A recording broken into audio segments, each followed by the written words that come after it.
Ukraine యుద్ధం ముగించే దిశగా అత్యంత కీలక సమావేశం 2 రోజుల్లో జరగనుంది. అమెరికా, రష్యాకు చెందిన టాప్ అధికారులు మియామిలో కలవనున్నారు. దీనికి ముందే వ్లాదిమిర్ పుతిన్ ఫైర్ అయ్యాడు. తాజాగా రష్యన్ అధ్యక్షుడు నిప్పులు కురిపించాడు. రష్యా తగ్గేది లేదని పుతిన్ తేల్చి చెప్పాడు. అంతేకాదు యూరోపియన్ నాయకులను క్రెమ్లిన్ బాస్ ఎదేవా చేశారు. వారిని పంది పిల్లలుగా అభివర్ణించారు. అక్కడితో పుతిన్ ఆగలేదు. యూరోప్ లీడర్లకు రష్యా అధ్యక్షుడు వార్నింగ్ కూడా ఇచ్చారు. మరిన్ని ఉక్రెయిన్ భూభాగాలను రష్యా ఆక్రమించుకుంటుందని స్పష్టం చేశాడు. ఉక్రెయిన్ యుద్ధంలో ఏం జరుగుతోంది అసలు?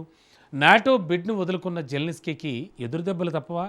యూరోపియన్ లీడర్లను ఎందుకు పంది పిల్లలుగా పుతిన్ అభివర్ణించాడు? రష్యాపై మరిన్ని ఆంక్షలకు అమెరికా సిద్ధమవుతోందా? Let's watch. యూరోపై పుతిన్ ఎందుకు ఫైర్ అయ్యాడు? మరిన్ని ఉక్రెయిన్ భూభాగాలపై రష్యా కన్నేసిందా? యుద్ధం పుతిన్ విషయంలో ట్రంప్ ప్లాన్స్ ఏంటి? ఉక్రెయిన్ యుద్ధం క్రమంగా 4 ఏళ్లను పూర్తి చేసుకోబోతోంది. ఈ యుద్ధంలో 2-3 రోజులుగా కీలక పరిణామాలు చోటు చేసుకుంటున్నాయి. నాటో సభ్యత్వ డిమాండ్ను వదులుకుంటామని ఉక్రెయిన్ అధ్యక్షుడు జెలెన్స్కీ కీలక ప్రకటన చేశాడు. నిజానికి ఉక్రెయిన్పై రష్యా యుద్ధానికి దిగడానికి అసలైన కారణం నాటోనే. ఉక్రెయిన్కు నాటో సభ్యత్వం ఇవ్వొద్దని రష్యా మొదటి నుంచి డిమాండ్ చేస్తోంది. ఈ నేపథ్యంలో నాటో విషయంలో జెలెన్స్కీ వెనక్కి తగ్గడంతో యుద్ధంలో కీలక మార్పులు వస్తాయని ప్రపంచం ఆశించింది. ఉక్రెయిన్ సంక్షోభం ఆగిపోతుందని అమెరికా ఆశలు పెంచింది. శాంతి ఒప్పందం చివరికి చేరిందని ట్రంప్ అధికారులు కూడా విశ్వసించారు. 19న వాషింగ్టన్లో ఉక్రెయిన్ అధికారులతోటి ట్రంప్ దూతలు సమావేశమయ్యారు. మరోవైపు మయామిలో 2 రోజుల్లో రష్యా, అమెరికా దౌత్యవేత్తలు కలుస్తున్నట్టు నివేదికలు వస్తున్నాయి. వారి సమావేశంలో ఉక్రెయిన్ యుద్ధమే టాప్ ఎజెండాగా తెలుస్తోంది. అంతా సజావుగా సాగుతుందని అనుకున్న సమయంలో వ్లాదిమిర్ పుతిన్ నుంచి డెడ్లీ వార్నింగ్ వచ్చింది. తాజాగా మాస్కోలో జరిగిన డిఫెన్స్ మీటింగ్లో పాల్గొన్న పుతిన్ ఉక్రెయిన్తో పాటు యూరోపై నిప్పులు చెరిగాడు. యూరోపియన్ నాయకులను పంది పిల్లలంటూ పుతిన్ అభివర్ణించాడు. రష్యాను ముక్కలు ముక్కలు చేయాలని చాలా మంది కలలు కన్నారని క్రెమ్లిన్ బాస్ ఎద్దేవా చేశాడు. రష్యాను నాశనం చేసేందుకు గత అమెరికా ప్రభుత్వంతోటి యూరోపు పంది పిల్లలు వెంటనే జతకట్టాయని పుతిన్ మండిపడ్డారు.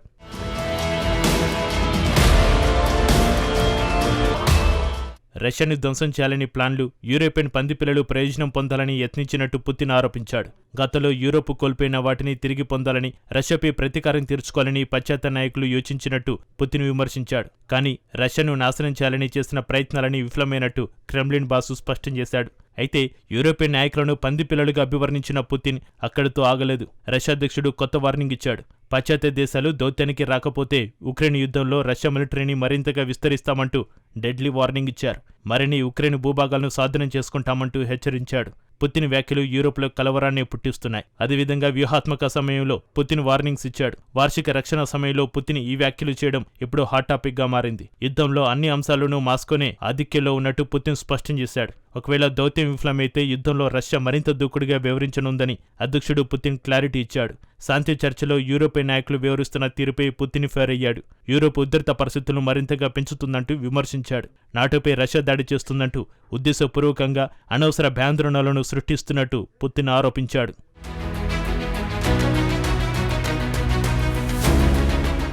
యూరోపియన్ నాయకులు ప్రజల్లో భయాలను పెంచి ఎలాగైనా రష్యాను ముక్కలు చేసేందుకు యత్నిస్తున్నారంటూ వ్లాదిమిర్ పుతిన్ ఆగ్రహం వ్యక్తం చేస్తున్నారు.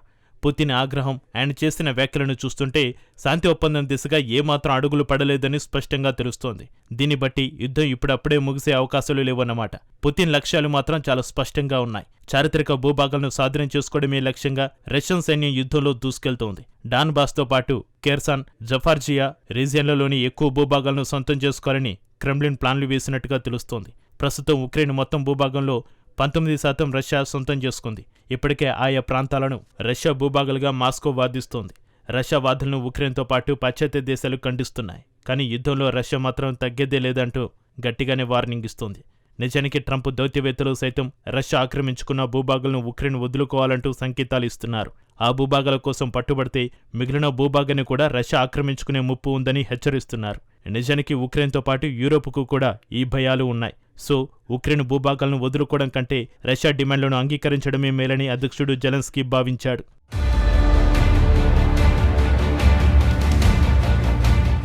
ఈ నేపథ్యంలోనే నాటో బిడ్డుపై ఉక్రెయిన్ అధ్యక్షుడు యూటర్న్ తీసుకున్నాడు. రష్యా కోరినట్టు ఉక్రెయిన్ నాటో సభ్యత్వం డిమాండ్ను వదులుకుంటున్నట్టు ప్రకటించాడు. అయితే అదే సమయంలో ఉక్రెయిన్కు అమెరికా, కెనడా, జపాన్, EU వంటి దేశాల నుంచి భద్రతా ఒప్పందాలు చేసుకోవాలని జెలెన్స్కీ డిమాండ్ చేశాడు. నాటో ఆర్టికల్ 5 తరహాలో ఉక్రెయిన్ తోటి అమెరికా రక్షణ ఒప్పందం కుదుర్చుకోవాలని కోరాడు. నాటో నియమాల్లోని ఆర్టికల్ 5 ప్రకారం ఏదైనా సభ్యదేశంపై దాడి జరిగితే అది మొత్తం గ్రూపుపై దాడిగా భావిస్తారు. నాటో దేశాలని కలిసి ఎదురుదాడి చేస్తాయి. ఈ తరహాలో తమకు రక్షణ ఒప్పందాలు ఉంటే మళ్లీ రష్యా దాడి చేయదని జెలెన్స్కీ స్పష్టం చేశాడు. జెలెన్స్కీ డిమాండ్లను పక్కన పెడితే నాటో సభ్యత్వం విషయంలో జెలెన్స్కీ డ్రాప్ అవడం కీలక పరిణామంగా చెప్పవచ్చు. అదే సమయంలో జర్మనీ రాజధాని బెర్లిన్లో జెలెన్స్కీతో ట్రంప్ దూతలు సమావేశమయ్యారు. దీంతో ఉక్రెయిన్ యుద్ధం త్వరలోనే ముగింపునకు చేరుతుందని అందరూ ఆశించారు. కానీ తాజాగా జరిగిన పరిణామాలతో అసలు శాంతి చర్చలు ఎలాంటి పురోగతి లేదని స్పష్టంగా తెలిసి వచ్చింది. అయితే పుతిన్ వార్నింగ్స్, యుద్ధాలపై ఇప్పుడు ఉక్రెయిన్ ఎలా స్పందించింది, తాజాగా రష్యా యుద్ధంలో విఫలమయ్యేలా చేయాలని యూరోపియన్ నాయకులను జెలెన్స్కీ కోరాడు. అంతేకాదు యూరోపియన్ యూనియన్ స్తంభింపచేసిన $25 కోట్ల రష్యా నిధులను తమకు ఇవ్వాలని ఉక్రెయిన్ అధ్యక్షుడు కోరాడు.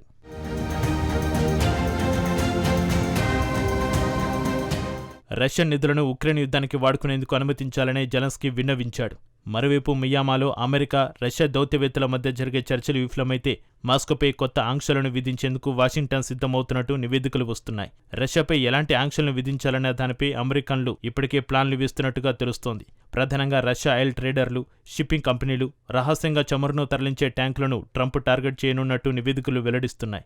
సింపుల్గా చెప్పాలంటే మాస్కో చమురు ఎగుమతులకు సహాయం చేసే ఏ సంస్థ అయినా ఆంక్షలను ఎదుర్కొనేలా అమెరికా వ్యూహాలను సిద్ధం చేస్తుంది. కానీ అసలైన పరీక్ష మరో 2 రోజుల్లో మొదలు కానుంది. ఎందుకంటే మయామీలో 2 రోజుల్లో అమెరికా, రష్యా దౌత్యవేత్తలు సమావేశం కానున్నారు. అమెరికా మీడియా సంస్థ పొలిటికో ప్రకారం మయామీలో చర్చల మెయిన్ ఎజెండా ఉక్రెయిన్ యుద్ధమే. అయితే ఈ సమావేశానికి సంబంధించి అటు అమెరికా, ఇటు రష్యా ఎలాంటి వివరాలను వెల్లడించలేదు. అయితే ఈ సమావేశంపై పెద్దగా అంచనాలు మాత్రం లేవు. కానీ సమావేశం జరుగుతుందన్న సమాచారం మాత్రం బయటకొచ్చింది. పుతిన్ డెడ్లీ వార్నింగ్స్, టెన్షన్స్ పెరుగుతున్న సమయంలో మయామీలో సమావేశం జరగనుంది. బిగ్ క్వశ్చన్ ఏమిటంటే మయామీ చర్చలో యుద్ధం ఆపే దిశగా అడుగులు పడతాయా, ఉధృత పరిస్థితులు పెరుగుతాయా అన్నదే.